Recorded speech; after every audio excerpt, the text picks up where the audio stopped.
Okay, I think that's it. I think we're live. So welcome to everybody who's watching, and now and in the future. This is the panel for QuaranCon. We are the Indie Flavours panel, so finding your publishing path. You can read the description. So how should one begin a writing career, and what are the different incarnations of indie publishing? From small presses to imprints to going solo, what are the options for authors who want something different from the big five? So welcome to everybody who's watching. So if now and in the future. This is make sure I muted myself. We are the Indie Flavours panel, so finding new publishing path. I've muted YouTube. Has anybody else got YouTube open just now? So how should one begin a writing career? Okay, I'm getting it. Double thing. Indie publishing, from small presses to imprints to going solo. Sorry, technical difficulties. I'll tell you what, while I'm doing that, I'll quickly introduce myself. So I'm Alex Bradshaw. I did a reading earlier today. I've written a book called Lemur. Hurrah! Go me! It's a Norse-inspired epic fantasy, and I self-published that. And I've also been working in publishing for just over 8 years now. So I've worked at Penguin, and I've worked at a children's publisher called Walker Books, and I work at Faber and Faber. So that's a kind of broad overview of one of the big five and a couple of larger independent publishers here in the UK. So if we now have a look, let's go to our lovely panel who we've got. So if I can ask them to introduce themselves and maybe give a quick description of your experience in publishing. So if I can start with JR Frontera to start with, please. Yes. Well, let's see. I have been an indie author, so self-published author since 2015 was the first year I published a book myself. But also I am partners with Kristin Helling, and together we own the publishing imprint Word Wraith Books. So we started that in 2014. And we published through Word Wraith Books. We publish Kristin and myself, and then our third partner, Rod Galindo. So we don't publish anyone else besides our own books in general. So we are actually self-published authors, even though we have a fancy name. Yeah, so I've been self-publishing my own books since 2015 under Word Wraith Books, and have been writing though since, well, for a really long time. I finished my first novel when I was 14.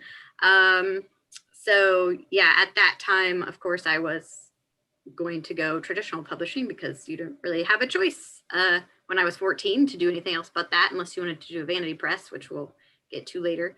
But I did look at some vanity presses, so maybe I can share that later at the time. So anyway, it's kind of been an interesting publishing journey, but I started back then going through traditional publishing, learning all about that, and then got real serious about getting published in 2012. In 2013, I went to a Romantic Times convention, and that was the first time I heard authors talking about being both traditionally published and self-published. And that to me just kind of was like a light bulb moment. So I thought, wow, I can have my cake and eat it too. So from that moment forward, I started looking more seriously into self-publishing. And then, yeah, that's when I met up with some other local authors. We really encouraged each other, got along really well, decided to start Word Wraith Books together, and started self-publishing. So fabulous, thank you very much. So now we'll move on to Kristin, if you could introduce yourself. My name is Kristin Helling. I have also been writing from as early as I can remember. I started publishing in 2014. As Jenny already said, we opened a publishing imprint, Word Wraith Books. We call it a story studio, which basically means we publish ourselves. We don't take submissions. So we are self-publishers. And I have 10 books published right now. 8 of them are novels. I primarily write thriller of different subgenres. And then I also have 2 children's books under a pen name, Kristin Elise, because I need some reprieve away from murdering people. So the children's books are a nice break in between that. Yeah, I chose self-publishing as a business decision. I think there's a lot of I don't know if there's a lot of negative connotation around like, oh, I failed at traditionally publishing, so I chose to self-publish, but that wasn't the case for me. I did research of both ends and chose self-publishing as my path. And I think that each path is great for different people for different reasons, which is good because we'll get into that later. Other than that, besides writing, I own a coffee shop and I have a 2-year-old son and another kid on the way. So pretty busy over here, but that's me. Lovely, thank you. Michelle, would you like to introduce yourself, please? Yeah, sure. I am Michele River. I'm the owner and project manager at Erie River Publishing House. My publishing house is an independent publishing house. So we're one of the smaller presses. We are new-ish. We've been around for about 1.5 years, so just about as long as the pandemic. It's just always fun to start a business right?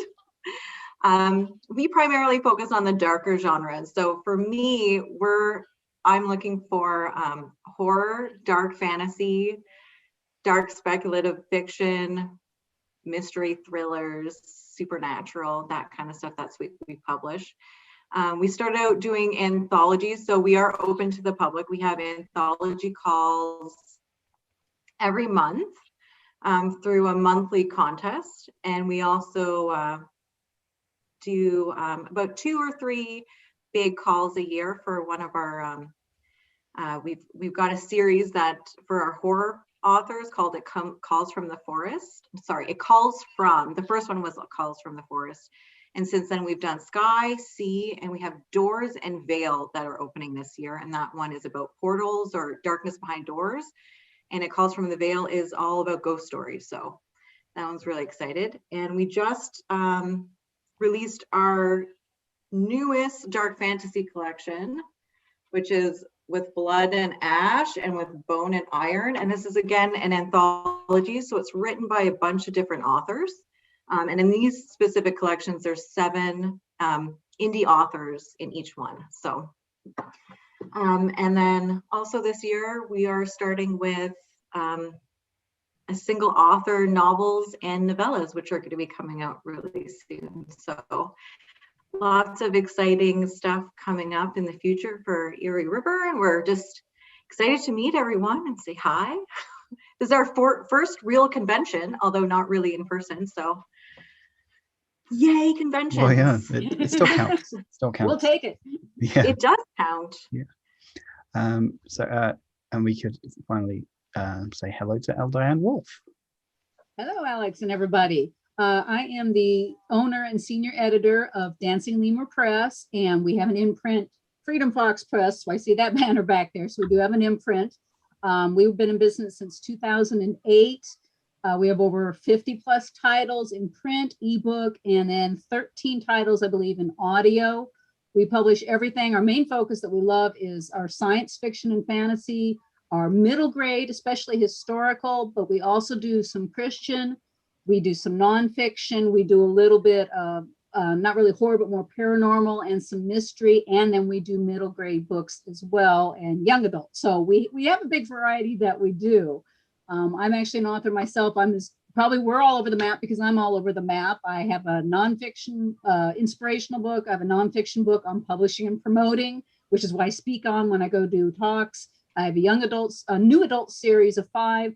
And I now have a paranormal story I've been working on for 6-7 years, and it may never see the light of day because I am so busy with all of our authors, because we do anywhere from 4 to 7 books a year. And some of those are anthologies. I liken that to wrangling cats, but it's fun. So I can definitely understand about with all the anthologies. And I started writing when I was 13, and I will not tell you how many decades ago that was. We'll leave it at that. Thank you very much. So a nice range of experiences, I think, from on both sides of the, press, self-published, borders. So we've got a few topics that we want to touch on. So I wonder if maybe it would be a good idea to start with Jenny and Kristin, sort of asking why you chose, or why, you know, self-publishing as your story studio, but still, you know, self-publishing was the route that you decided to go down. Especially Jenny, if you were originally, I know it was perhaps you thought that was your only option at the time, but your original plans were, you know, traditional publishing and going through a press. What made you choose self-publishing? Yeah, well, basically it was the fact, the biggest factor for me became that was self-publishing, I didn't have to wait. So as probably a lot of people watching this, if you've gotten into the querying at all for traditional publishing or anything, a lot of it is waiting. And then if you do sell your book, it's more waiting. And then it's just waiting for everything. And I loved the idea with self-publishing that I didn't have to do all that waiting, that I could publish books much, much faster if I, you know, didn't have to wait for other people to do all these things. So that kind of got the ball rolling for me. It was, you know, kind of a steep learning curve as far as when you first look at the self-publishing. But the good thing was that I had found another group of authors, local authors, to hang out with, and we kind of, you know, all help each other. And then especially over the last couple of years, the self-publishing community has just exploded. So now it's so much easier to basically find out anything you possibly need to know. I mean, there are definitely just huge groups out there of people, and everyone is so helpful. And they'll talk you through things, they'll share their experiences, their mistakes.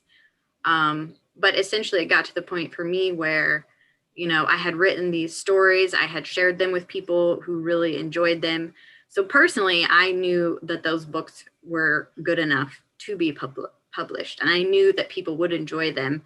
But I just didn't want to have to wait for somebody else to realize that. And, you know, it's the other thing is when you go through the traditional publishing, of course, they're just inundated with so many submissions. So obviously they can't pick them all, you know, and they're going to get confronted with all these, with a lot of awesome books, but they have to choose which one they think are going to be worth their investment. So, you know, it's not like I fault those presses for not picking every book or my book, but I just liked the thought of, oh, I don't have to wait for them to even see my book or decide that my book is worth their investment. I can decide that my book is worth my own investment, you know, invest my own effort, time, money into it, and just take it, do it myself. So that's why I ended up. And now it's to this point, you know, a lot of times for a while, my plan was, okay, I'm going to self-publish books because it's fun and I want to see my book in print and I want to do it. I don't want to wait. And I know it's good enough. But then it kind of became over the years of now I don't think, like, if I had like a crazy breakout success and someone did come to me and say, hey, we want to, you know, buy rights and take over this or whatever, I can imagine almost no scenario where I would say yes, because I enjoy it so much now that I don't think I want that path anymore. A movie deal. That might be the exception. A whole different beast, a movie deal. Right, exactly. But thank you for that. That's all very interesting. I think, I think that's definitely the time is something, I think, unless you start sort of looking at, and I don't know if the timescale is potentially different for Dancing Lemur and Erie River as well, but when I'm, what I do at the publishing houses I work at is the contract, and a lot of time I'm putting into things like we will publish within 18 months of delivery of the manuscript, because that's just how long it takes to get the book through the publishing house. Right. So that is obviously even before you're, you know, countering, you know, the 6-week wait for an agent and the time it takes to sell the book, that's just going to be a long time. Mm-hmm. But Kristin, can we come to you on that subject as well? Sure, yeah. So for me, when I was doing my research early on, we hooked up with a bunch of other local authors, and even outside of our wheelhouse, I did a lot of studying of other successful self-published authors at the time.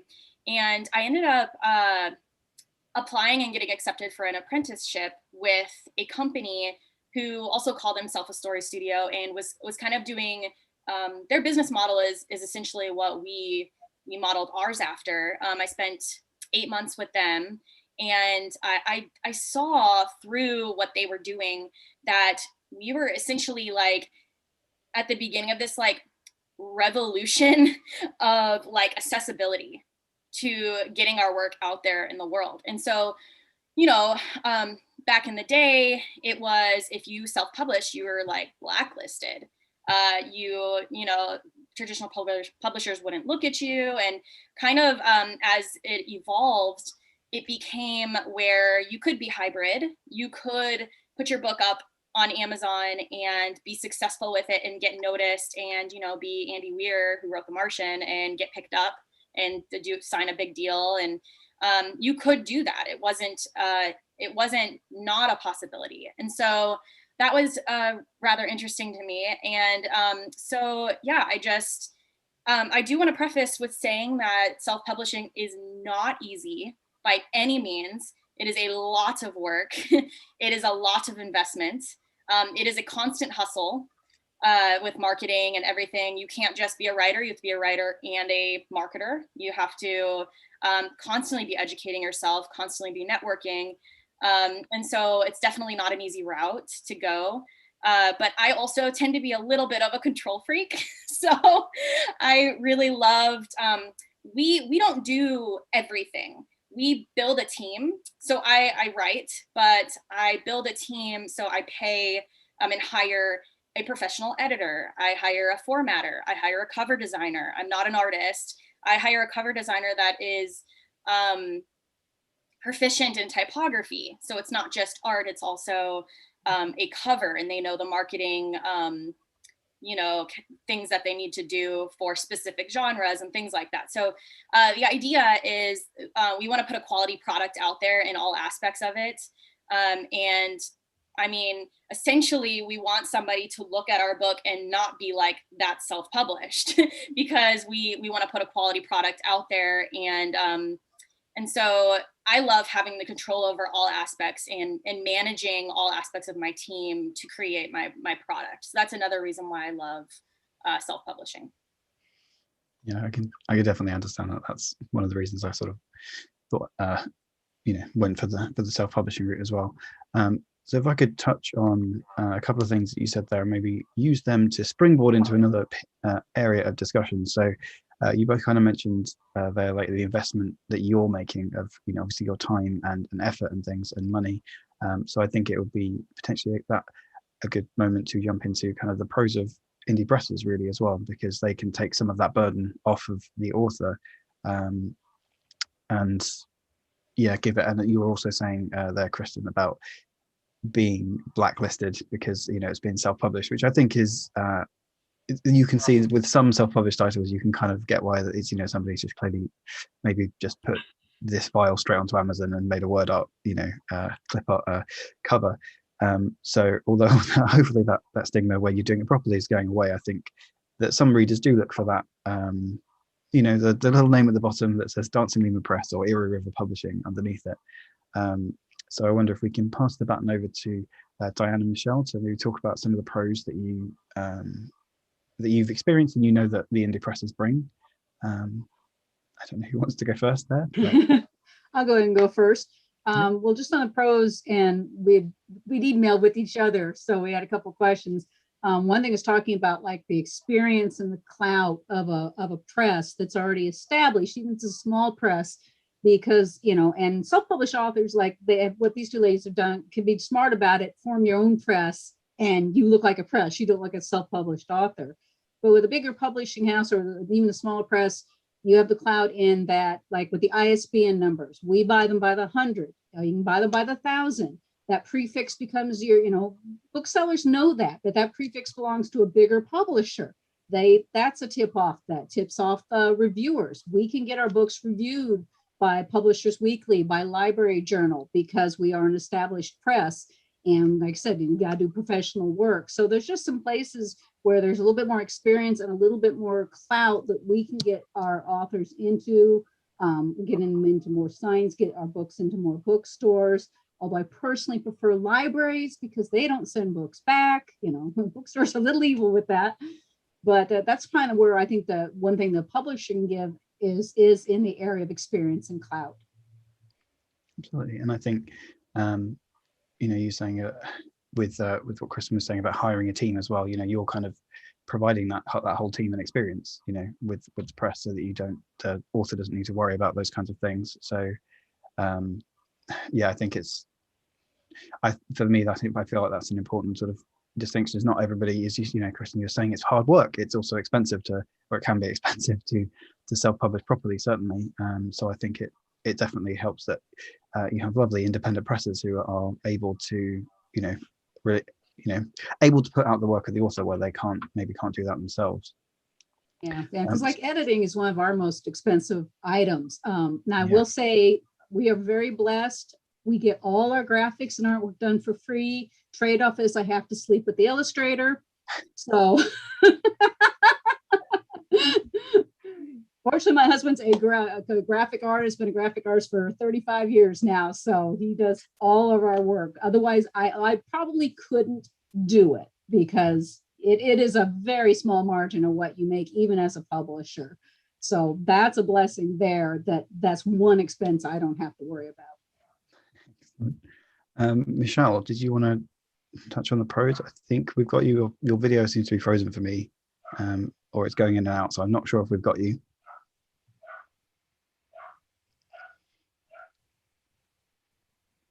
Seems to be back. Okay, Michele, if you can hear me, feel free to jump in at any moment if you have any connection issues, but maybe we'll move on to the next topic and come back to Michele for something. So I think Jenny, you mentioned it in your sort of introduction about vanity presses. Can you hear me? Oh, I think we can just about get Michele. Sorry. A little garbly. Yeah. I think she said, "Can you hear me?" I know. I heard pieces of it. A really strange, a bad question to have to ask because the internet's really slow. So everyone goes silent. Say what? It was working. You're turning very robotic, Michele. Until I needed to do something. Okay, I think you're speeding up as well, which is helpful to. But, if you want to touch on the pros, if you're able to. Otherwise, we can move back onto another topic and come back. We'll do that, shall we? That's our video. So Jenny, I think you touched on just vanity presses when you're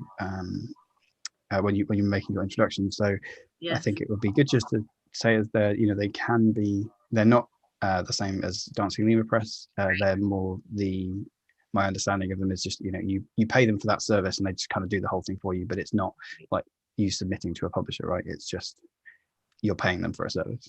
Yes, right, exactly. Yeah, so a vanity press is not the same as a small press. They look like a small press, and I think obviously they do that on purpose because they're trying to catch unawares authors who just want to see their book in print, and they make it sound like a sweet deal. They say, pay us usually a couple $1,000, we'll put your book in print, we'll mark it for you. They don't really mark it for you, just so you know.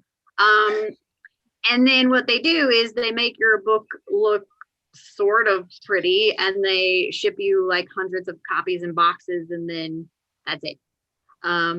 So I would even when I was a teenager and I actually looked into a vanity press, which I didn't even know about vanity presses at the time. When I was looking into it, I got like a catalog for them and like talked to someone on the phone and emailed them and everything. And even as a teenager, I was looking at it going, I don't know about this. So the alarms were going off. But essentially, after the fact, I learned, and this is something you all have probably heard before, but if you haven't, I'll tell you this now. You should never pay anybody to publish your book. Even if you're a self-published author, you don't pay Amazon to put your book up on their website. You pay for all the other things before that, the cover, the editing, and all that, but you're not paying to distribute that. So if somebody says, pay me a couple $1,000 and I'll make your book pretty for you, don't do that, because you can do that yourself for less. So despite all these costs we keep talking about for self-publishing, it's still not going to add up to how much those people are going to charge you to do that. And you're going to get a subpar product that, you know, you can make it so much better yourself for less money. So don't do that. That's what a vanity press is. So if anybody comes to you and says, hey, pay me lots of money, I'll do everything for you, it's a package deal. Yeah, you'll end up with hundreds of books in your basement and you won't have anything to do with them. And because they're not going to market it for sure. They make it appear as though you have to go through a submission process, but the reality of it is they probably accept everybody. Yeah, special, like I was accepted, but no. Yeah, they're gonna make it sound like I'll give them $8,000. yeah, they're gonna make it sound. And we had a friend who almost did that, and we were like screaming at him, like, don't do it. Any amount of desperation is not worth you giving up your rights or exactly, yeah, any of that other stuff. Yeah. So yeah, and yeah, and you know, you mentioned the ISBN thing.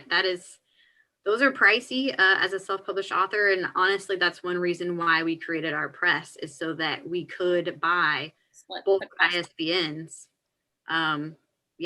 Because if you buy in bulk, they're cheaper that way. So tip, save your money, buy a big chunk. And then you can have a press name on your ISBN, and it does look better too. Yeah. And that's the thing about the vanity presses, you don't realize they buy in bulk. So technically you're not buying an ISBN from them, you're renting it, because you can only buy from Bowker. Once it's purchased, that publisher's listed forever as the publisher. That's like people that go through Smashwords and pay $10 to get that ISBN number. It's like Smashwords is now the publisher, not you. You have to buy the ISBN number yourself. Yep. Yeah, the ISBNs, I think, are also something that you see a lot of people querying, because I think it's part of the, you know, they're so expensive, and they can just be useful for a sales point of view. But I think it's, for me personally, it was one of the things I wanted to make sure that I had, because as you say, you don't want to rent it from Smashwords or from wherever else, and it is eye-watering how much you have to pay if you're just going to buy them one at a time.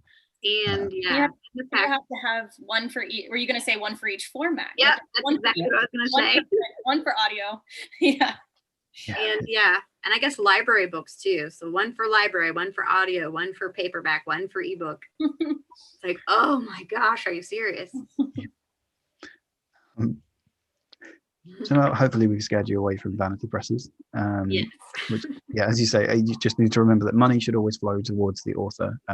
Obviously fees for cover designers and editors and things like that are completely separate to that, but the money should always flow towards the author. So I've got, like, you know, pros and cons for presses and self-publishing. So we started with talking about why you would want to choose self-publishing. So maybe let's talk about why maybe you wouldn't want to choose self-publishing, and maybe a press would be a better choice. Oh, Michelle's back. I'm back. I apologize. Okay, well, My let's not computer decided it hated me. I'm glad it changed its mind. All right, well, let's put a pin in the cons of self-publishing and come back to Michele for the pros of independent presses. I think that's what we were trying to ask you before you turned into a robot. The pros of independent presses. I think the biggest pro is beyond having brand recognition, which is great, because as a brand or a company, you do have people that start following you and looking for books that you're putting out. And like, yes, that's true for independent authors as well. But when you have a host of different authors, you have a variety of people that you can kind of see, or can see your stuff. So that's probably one of the bigger perks. The other one is obviously money. As indie publishing is hard. No matter what you do, traditional publishing, indie publishing, in small presses, big presses, you still have to market your work. Like you can't just be a writer nowadays. Like you have to be pushing. Even the big presses are not going to throw a bunch of money behind you just because they're in the business to make money as well. So it has to be in the forefront of your mind that no matter which way you go, you have to be able to market your business, and your business is writing. So the benefit of a small indie press is that most of the time you're not going to be shelling out your own cash to actually do some of this marketing. You're not going to have to do the Amazon ads, the Facebook ads. You won't have to buy newsletter articles, all these other things. It'll just be, that's what we're here for. So that, and everyone said editing as well. So what we do is we definitely, for anthologies, we do a basic grammar editing just to make sure our books are up to standard. We make sure that the covers look pretty. We get a cover designer, or I do a fair number of our covers as well.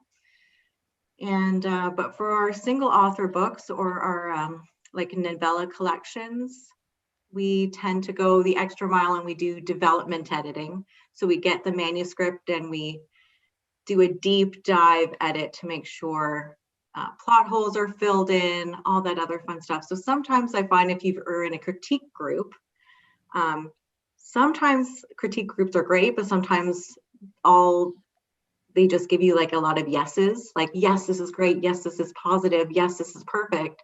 When they're not really hitting some of the issues right on the head. So that's what we're here for. We're here to help develop your manuscript, make sure it has like the tropes it needs to have in specific genres, and to format a beautiful book for you. So at least for the small presses, it's the next stage up from indie publishing your own stuff. We just have extra money we can help you do it with. So yeah. Excellent. Thank you very much. I think that's becoming clear that the distinction, a big distinction, is having that all in one package support with the the indie presses, whereas you have to go and find that with indie if you self-publish rather. Which every small press is different. Some people don't do that. Some are just throw as many books out as they possibly can. But Erie River Publishing isn't that. and I think that's saying some people do, some presses might throw in everybody, but you're a bit more particular with which titles you publish. I think that's also, if people are looking to, like, I think sometimes you might, you have to think about what your sort of standard of success is, what you want to sort of achieve with this. Yeah. Maybe you just want to get the book out and you're kind of not too worried about certain things and you can just put it out yourself and that's fine. But maybe some people would like to have a press publish it, have somebody publish it.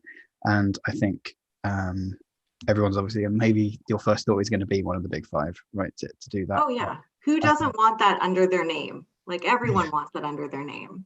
But I think, so I think people need to, make sure they remember that there are loads of other presses out there who do excellent work. And I think with the indie presses, and it's almost as you get smaller as the size of the team, they might want to do something a bit different, and a bigger publisher isn't going to pick something up because it's not going to be commercially viable.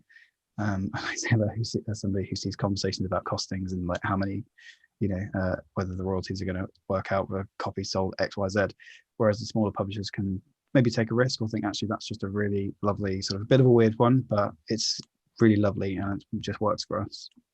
Yeah, so that's one thing that I tell all my authors is I'm always looking for something unique, and a lot of the ones that we've published, they're great stories, but they might not be quite what a bigger publisher would pick up. And we've had several books, quite a few of our books win awards. We had one called Music Boxes picked last year by Barnes & Noble as the top campfire spooky thrills. Wow. Barnes & Noble, right there on their website, 4 books by the big 5, and there was Music Boxes right there among them.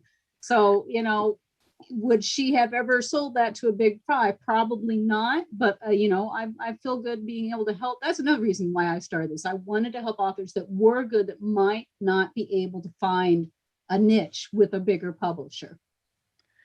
And I think just to bounce off that as well, I think that's, and talking about the measures of success as well, although I think you shouldn't aim for awards because that's not something you can control, but some awards that maybe you've got your heart set on winning or being shortlisted or longlisted for something. I mean, some awards aren't going to look at indie published titles that are self-published. Just there are other awards out there that do that, and I personally wouldn't mind either way. Award's an award, right? So but that is something maybe some people take into consideration when they when they think about publishing. But as you say, a small press is still going to be eligible for those things. So just to kind of come off of something that Michelle said, and we've got a question in the chat, because you were talking about marketing, and they were just asking DH Dunn. So what's the panel's thoughts on paying someone to do the marketing? They say, I do all of this myself, but I do get inundated with offers to do it for me. So I haven't done really any marketing for myself yet. So I'm going to throw that open to all you guys if anybody has any thoughts on that. Well, if you've ever looked at pricing like a PR agent, it can be very expensive depending on how much you need them to do. Setting up, interviews, setting up tours, even setting up a blog tour, all this kind of stuff. PR agent is probably not the way to go unless you have the money, because it's very expensive. You can maybe even get a virtual assistant, even just 10 hours a week, to help you with some of this. Someone who's been trained in that might be an option too, for getting some of it off to somebody else to help you. Yeah, I would second the virtual assistant route, because those tend to be a lot cheaper than the PR person, but they can do, yeah, I mean, you still want to make sure that you get someone who does know what they're doing. And the writer communities that are out there, especially on Facebook right now, can be a really good help. I found my VA through other author friends, and I love her. So, but that's what I did eventually, because I just couldn't keep up with things. And I finally just broke down. I was like, okay, you know what? I'm just going to hire her to do some things. So she'll she'll create graphics for me. She'll update my website. Like, just, if you can just have them even do little things like that, it frees you up to maybe do the more complicated things that you'd have to pay through the nose to get someone else to do. So just delegate as much as the easier, time consuming things as you can. And then you can focus on, the more important marketing stuff. And it is essentially a full-time job when you're marketing for yourself, in terms of like checking your ads every day to make sure that the ROI is in your favor, and you don't want to let those go, because it'll just be eating up money. So the dream is to get a virtual assistant that can check in on your ads and things that you can't do because you're busy writing. But when you're a startup, or when you're just beginning, you may not be able to afford that. So you do have to balance your time in that way with your marketing and your writing. And when you do first start out, especially if you're self-publishing, if you're doing it all yourself, be kind to yourself. So don't try to do everything immediately right out of the gate. You're going to have to take it slow and build up step by step. So and you don't have to right out of the gate, you can do things like get a good beta reader team to take care of most of your editing, and they'll be free, or sometimes not that expensive. You can see if you can call in favors. Like Diane was saying, she sleeps with her graphic designer, which I wouldn't suggest for everyone in all situations. But if you happen to know someone who's really good at that kind of thing, maybe you can trade them something. I'll take them out to dinner, or offer to name a character after them or something. Like, talk to people, and you can keep the costs down when you first start. And then as you grow and start building a little bit more, you can kind of gradually step up. So I think that no matter what a publishing route you take right now, even if you're just working on your first manuscript and you haven't published or anything, right now you can be working on your author platform. So you could be getting your website up there, your social media, and you're constantly building your own brand, no matter what publishing route you take. Yep. Yeah, definitely. And so I think the panel's thoughts are VAs are potentially the way to go, but also, obviously be careful with who you might employ, and just make sure they know what they're doing as well. I know I was watching like a YouTube video of Chris Fox, and he was saying that he'd sort of got a VA or somebody to sort of help him with his ads, but they weren't doing as good a job as he had hoped they would, and so they'd sort of taken a bit of a hit from that. But I think that's just, you just need to be careful with who you employ. So it sounds like getting the VAs from author contacts is probably the best way, because they presumably will know what they're doing.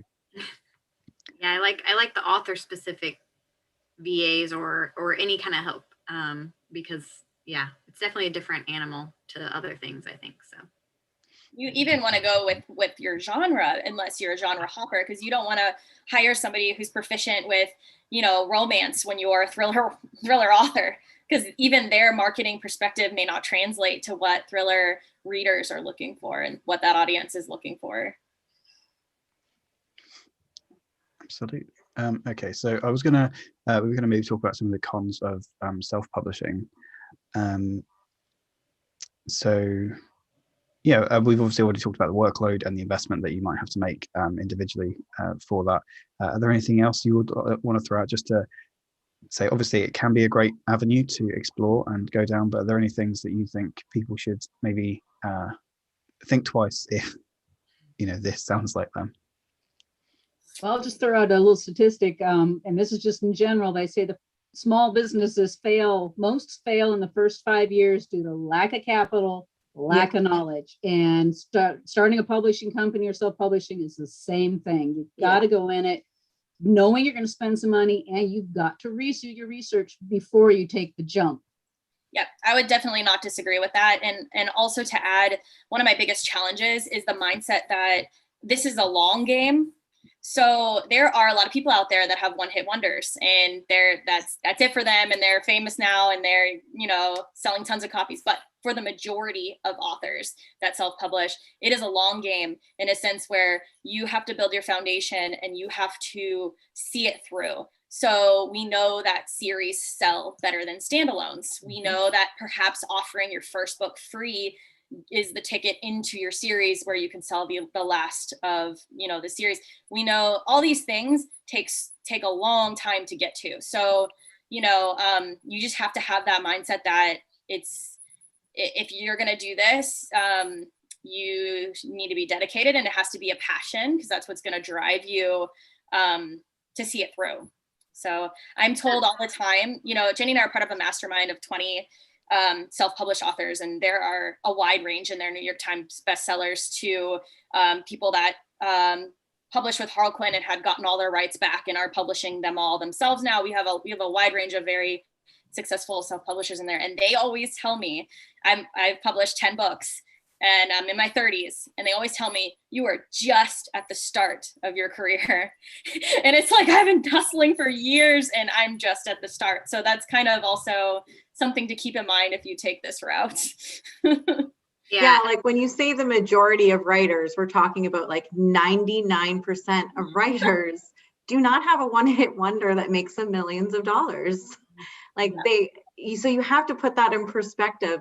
Even if you get into small indie press, big five, it does not guarantee like a windfall. Yes. Just because you put something out there. I think that's a misconception that a lot of beginning authors have. It doesn't matter what publishing route you take. 99% of you're just not, it's just going to be a grind. So just keep that in mind. Try not to have your dreams dashed. No, go ahead. We all know that if you are in the business to make money, then you'll go to school to be a doctor or something. Yeah, right. Pick something else. You're right. Because you're not in this to get rich. No. Yeah, Nobody works in exactly. publishing for the money. But right? if you, yeah, I was just going to add real fast. If you just have a book that's been annoying you and you wrote it and you just want to see it in print and that's all you want to do, you know, you want to give it to your kids, you have no desire to do anything else with any more books, you don't care if you make any money from it, then you could still self-publish, and it wouldn't be that all that work and all that grind, but it would be a good way for you to just get that book out there for like your family and your friends, et cetera, et cetera. So it does kind of, you know, like we're talking about this, don't freak out if like that's your only goal. You just want to publish like one book just to say you published it. So I guess it in a way can be as easy or hard as you make it. It depends on your goal. But yeah, if you want to legitimately write more than one book for more than your family and friends, then it can definitely be a lot of work, and it is a long game. So that is what you just said, goal. And that's why I do my seminars on publishing promoting. I say, first thing I says, write down your goal. What is it you want to do? You just want it for family and friends? Do you want a national bestseller? So then now you're starting to look at the big five. You just want fans to be able to find this, enjoy it. You know, you got to know your publishing, you know, you got to know what your goal is, and that will help you decide what's your best path. Absolutely. Exactly. You have to manage your expectations of what Mhm. what you're looking to do and how can you get there. If you want, just like you said, family and friends to be able to find it, a few people, then there's definitely a lot of different routes that you can go to get that done. Absolutely. So to kind of bounce off that again with a question we've got in the chat from Suzanne Owen, where you were talking about, you've got Kristin, you were saying, you've got 10 published books already, and Jenny, you've published loads as well. They were saying, if self-publishing, would you need to publish frequently to gain the readership? So would you say yes? I mean, I know it's more than a yes or no question, but what are your thoughts on that? It is one of the methods that self-publishers use. It's called rapid release. There's multiple ways you can do it. You can spend more time writing your whole series and over the course of a year or two, and then you would rapid release them. It's a marketing tactic where you release them every 30 days to try and avoid the Amazon cliff, is what they call it. There are definitely people out there that are more expert at this method than I am, and you can look them up. Chris Fox is great. There's so many other big namers that you can look up that have proven this method to be true. That's one way. The other way to rapid release is we know authors that are writing books and putting them out in 30 days. A lot of them co-author together. A lot of them have multiple streams going at the same time. They're writing one while editing one while putting the other one out. And it's exhausting. I have 2 different series and I tried 2 different ways. I wrote, published. It took a lot longer. So I did get to see that experiment of, does my readership stay? Do I have to start over every time I publish? And then I also, with another series, a trilogy, I rapid released where I wrote them all and then publish. So I got to see both sides, and really it's different for everyone at the time that you're publishing, at the genre you're publishing, at what other books are being published at the same time as yours. There's so many variables. So it is definitely a trial and error marketing tactic. And you have to do it on the comfortability of how you write and produce. You don't want to run yourself into the ground and exhaust yourself immediately. Yeah, no matter, that's, in the self-publishing community, like trying to gather my thoughts here, especially in the last maybe 3 years, rapid release was like all the rage. Like everyone was saying, you have to rapid release or you will not be successful as a self-published author. That was the mantra for like 3 years, I think. And I think people are actually starting to come off of that now, because all those poor authors who did that are now gone because they burned themselves out and they could not maintain that pace. So it's definitely something to keep in mind. You can try it yourself if you want. And if you can do it and you enjoy it, go for it. However, if it makes you want to pull your hair out, don't do it because it's not worth it. The key is that if you just publish semi-consistently, doesn't matter if it's once every year, once every 3 years, or once a month, your readers who find your books and enjoy them, especially if you built your author brand, like we were saying, you have your website, you have at least a little social media presence, you have a newsletter that you send out like once a month, just so you touch base with those people who read your book and liked it enough to sign up to your newsletter. If you just touch base with those people on a consistent basis in between your releases, it doesn't really matter all that much how often you release. There's been self-published authors who are successful releasing once a year, releasing once every few years, releasing every 3 months, releasing every month. So also, what kind of readers do you want to attract? Do you want to attract true fans that will follow you no matter how often you release, no matter what you write? Or do you want what they call whale readers, those that buy a KU subscription and they just eat up books one after the other? They read your book, forget about you, they're on to the next one. Some authors, that's their goal. They want the whale readers. They just want to make bank at launch and they don't care after that. But then there are other readers that want to build their following. And you want that super fan that's going to follow you and buy everything you put out and wait for the next book and hype it up. So it depends on what your goal is there as well. Well, yeah, I was just say, I think that sounds, like you can rapid release, but you can think about your, your goals, as you say, and that's almost the attraction of self-publishing is that you can make it work for you however you want. So to kind of jump off that again, we had Drew Starling ask similar to that question for the horror publishers, is the conventional wisdom that rapid release / series are better, or is the market better geared towards standalones?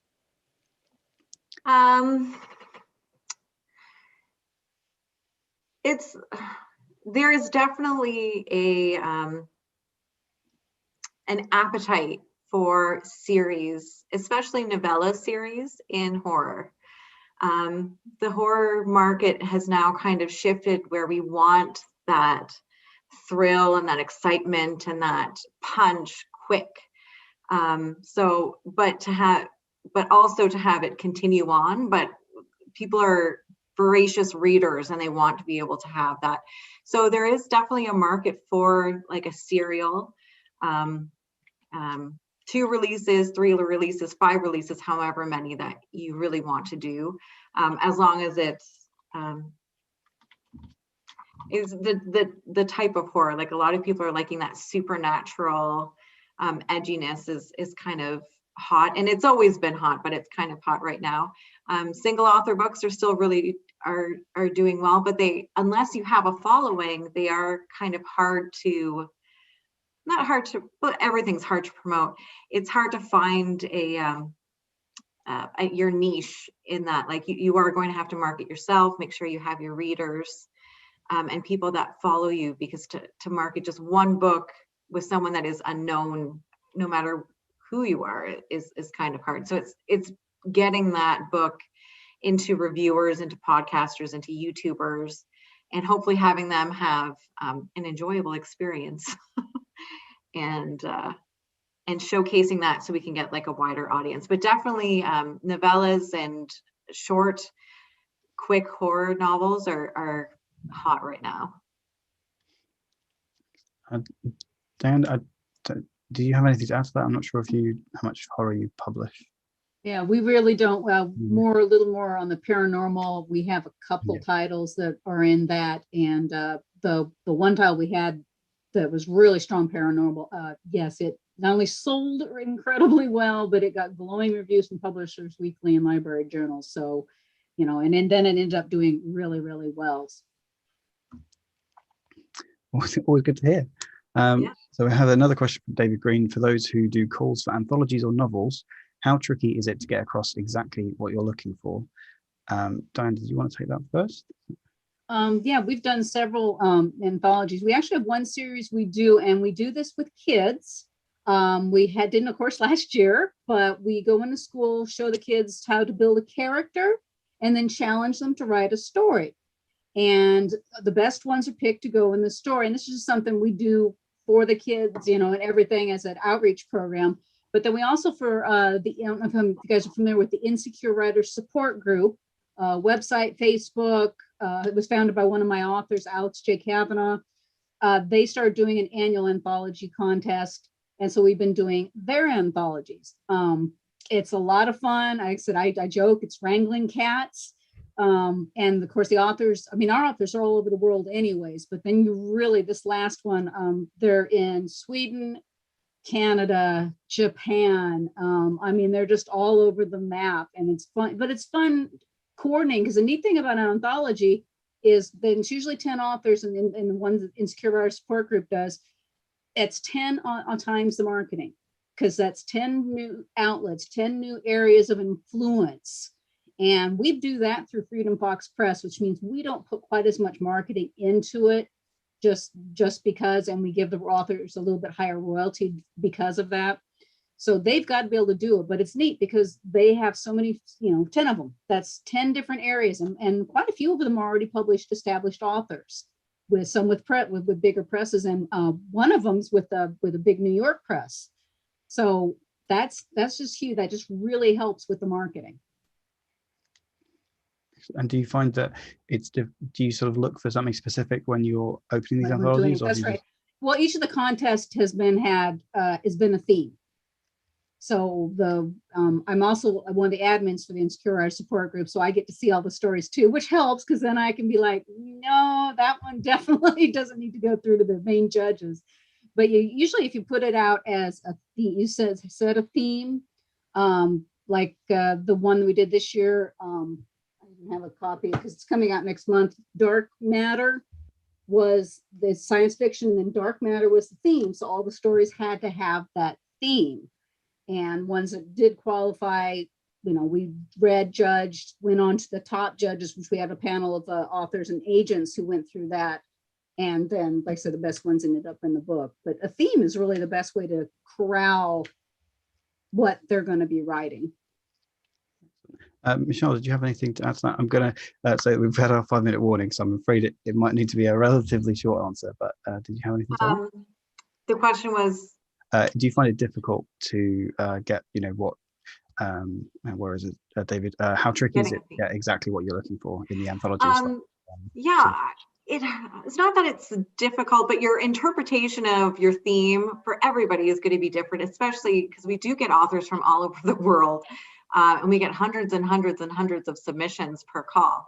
So like, for instance, like the ones we have right now, we have, it's about darkness behind doors or horror behind a door, but it doesn't have to be a literal door. It can be like a rip in the dimension or a portal or something. Like, we're trying to go a little bit quirky on this one, so it's fun. So we're getting lots of different things, but for me in my head, I do have a specific feel that I would like it to have. It doesn't have to be necessarily like right on, nail on the head kind of but I need it to have a specific tone. And for this one, I'm like, I want it to be horror and scary. So sometimes, like authors, when they have something, they're like, oh, this sounds like it could be a theme, they'll just kind of toss it to you and like, please. So sometimes it's just wading through the slush pile. It can be a little overwhelming, but hopefully we always seem to find some really great stories. That's good. Okay, so we've only really got about 3 minutes left. So I think we've dealt with all the questions that have popped up in the chat. So I think maybe we just wrap it up. I want to say thank you from me to have this. Has been really interesting, and I know we could talk for hours and hours more about this. It's such a rich topic. So I think maybe if we just wrap up there, and I'll pass over to you guys to just let everybody know where they can find you or your books, the books that you publish, and check you out. So we'll go in the alphabetical order. We started with the introductions.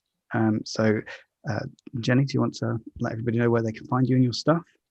Yeah, sure. I have a website.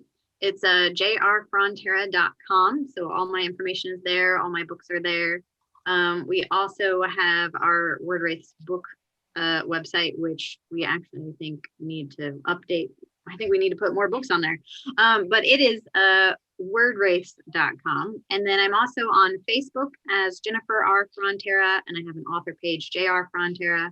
And then I'm on Instagram under JR Frontera as well. And that's pretty much where I am. I'm actually I have a Discord server where my very favorite readers hang out. We have a lot of fun there. So if you are interested in joining the server to see what we do there, because that's probably the most fun place, the easiest thing to do would probably be to find me on Facebook and send me a message or something, because I don't let just anyone in. So anyway, if you want to come join the party there, just message me. But yeah, that's about it for me. Thank you. Kristin? Yeah, you can go to my website, kristinhelling.com. And then I just wanted to say, Jenny and I are really transparent about our publishing process. We like to look at it as like we're all in this together and not a competition. So if you have any further questions, or we usually hand out like a resource sheet at cons. If you're interested in that for self-publishing, then you can just email me at author@kristinhelling.com, and we're happy to like pass along any information if anybody still has questions or anything like that. So lovely, thank you. I'll email you for that, to be honest. That sure, sounds yeah, great. absolutely. Michelle, where can we find you? No, not literally. Erie River Publishing is everywhere. We've got a website, www.erieriverpublishing.com. You can find us on Facebook. I'm just looking right now what I have it under. I think it's just at Erie River, one word. We are on Instagram at Erie_River. Twitter, we're at Erie River, and we also have a YouTube channel. because who doesn't need a YouTube channel? YouTube channel. And that one, I believe, is Erie River Publishing. And for those that are looking to support Erie River, because we are a small publishing house, and I think we've all mentioned before that some of the issues with publishing is cash flowage. The way that we're able to support so many authors and push books out and market and things like that is through our patron. And so through our patron, we're Erie River Publishing through the patron as well. And we have monthly stories that go on there, polls, blogs, free books, everything. So lots of fun stuff. Excellent. And Diane, last but certainly not least, where can we find Dancing Lemur Press? All right. Well, Dancing Press, you can find the website dancinglemurpress.com. We also have a Facebook, an Instagram, and a Twitter. We have a newsletter. And if you want to find me personally, I am spunkonastick.com. Spunk on my stick is my speaker name. My husband came up with that years ago, so that's where that came from, but spunkonastick.com. And then I just want to plug real quick, if you want to find one of my authors, author Damian Larkin is the moderator on the next panel coming up on fight scenes. So you can go tune in and you can get to meet Damian. And then Tyreen, isn't it tomorrow morning, the one on sci-fi disabilities, Tyreen Martinson, she's one of the authors too. Lovely. Fantastic. Well, I'll just shout out that I can be found at alexsbradshaw.com and Alex S. Bradshaw on various social medias. So if anyone wants to come and say hello, I'm pretty friendly, so do that. But yeah, thank you again to everybody for taking part in this. It's been super interesting. And yeah, again, it's such a rich topic that we could have talked for hours more, I'm sure. But yeah, thank you for taking part in QuoraCon, and hopefully I'll see you on the internets at some point in the future. So I'm going to wave to make this clear that we're ending the stream. So Thanks for having me. Everyone, nice to meet you. nice to meet you. Yes, nice to meet you. All right, you guys are off.